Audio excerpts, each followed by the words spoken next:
مصر میں تقریباً 2 ہفتوں سے صدر حسنی مبارک کے خلاف مظاہرے جاری ہیں، لیکن ابھی تک یہ صاف ظاہر نہیں ہو رہا کہ مصر کے مستقبل میں مصر کی حکومت کس کے پاس ہوگی۔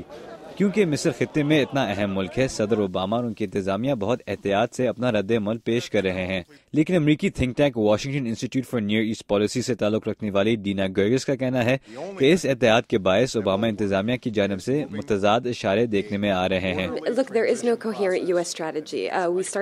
ابھی تک اوباما انتظامیہ کے پاس ایک مکمل اسٹریٹجی نہیں ہے۔ شروع میں سیکرٹری کلنٹن اور نائب صدر بائیڈن کے بیانات سے لگ رہا تھا کہ وہ صدر مبارک کی حمایت کر رہے تھے، پھر جیسے مظاہرے بڑھتے گئے انہوں نے مظاہرین کی حمایت کی اور حسنی مبارک سے کہا کہ انہیں اقتدار چھوڑنا چاہیے۔ اب ایسے لگ رہا ہے کہ وہ کم از کم ستمبر کے انتخابات تک صدر مبارک کا ساتھ دیں گے۔ لیکن مشرق وسطیٰ کے ماہر اور ٹونیزیا میں سابق برطانوی سفیر ایلن گولٹی کا کہنا ہے کہ مصر میں صورتحال امریکی پالیسی سازوں کے لیے بہت پیچیدہ مسئلہ ہے۔ یہ صاف ظاہر ہے کہ زیادہ تر مغربی ممالک حسنی مبارک کو اقتدار چھوڑتے ہوئے دیکھنا چاہتے ہیں، لیکن وہ یہ نہیں چاہتے کہ ایسا لگے کہ مغربی طاقتوں کا اس میں کوئی دخل ہے۔ دوسری جانب وہ اپنے دوستوں کو یہ بھی نہیں دکھانا چاہتے کہ اگر ان کے ساتھ کوئی مسئلہ ہو تو مغرب ان کی حمایت کرنا چھوڑ دے گا۔ مصر میں سابق امریکی سفیر ایڈورڈ واکر کا کہنا ہے کہ امریکہ کا کسی کی بھی حمایت کرنا نقصان دہ ثابت ہو سکتا ہے۔ غیر ملکیوں کو بہت احتیاط کرنے کی ضرورت ہے۔ مصری فوج کو بالکل نہیں اچھا لگتا جب کوئی غیر ملکی ان کو بتائے کہ انہیں کیا کرنا چاہیے۔ مصری عوام کو بھی نہیں اچھا لگتا۔ ان کو خود اپنی آواز بلند کرنے کا یہ پہلا موقع ملا ہے اور ان کو خود طاقت ملی ہے۔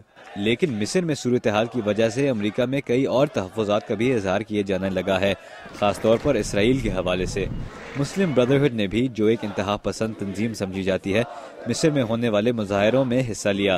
امریکہ میں ڈر یہ ہے کہ اگر مسلم بردرہڈ مستقبل میں کسی حکومت میں شامل ہوئی تو مصر اور اسرائیل کے درمیان امن کا معاہدہ متاثر ہو سکتا ہے۔ لیکن واشنگٹن کے مڈل ایسٹ انسٹیٹیوٹ سے تعلق رکھنے والے گریم بینرمن کا کہنا ہے کہ امریکہ کو مسلم بردرہڈ یعنی اخوان المسلمین کے خدشات کو بڑھا چڑھا کر پیش کیا جا رہا ہے۔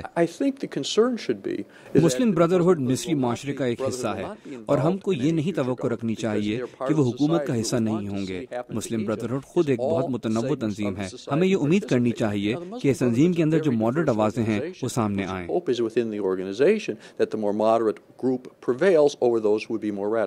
اس کے علاوہ تجزیہ کاروں کا یہ بھی کہنا ہے کہ مصر اور اسرائیل کے درمیان امن معاہدہ مصر کی فوج کے لیے فائدہ مند ہے اور اگلی حکومت مصر کی فوج کی حمایت کرے گی۔ ان کا یہ بھی کہنا ہے کہ مصر کی فوج اور امریکہ کے بہت گہرے تعلقات ہیں۔ تجزیہ کاروں کا کہنا ہے کہ جب تک مصری مظاہرین اور انتظامیہ کے درمیان بات چیت کا سلسلہ نامکمل ہو، امریکہ کسی ایک سائڈ کی پوری طرح حمایت نہیں کرنا چاہے گا، لیکن ان کا یہ بھی کہنا ہے کہ اسی وجہ سے دونوں سائڈز امریکہ سے ناخوش رہیں گے۔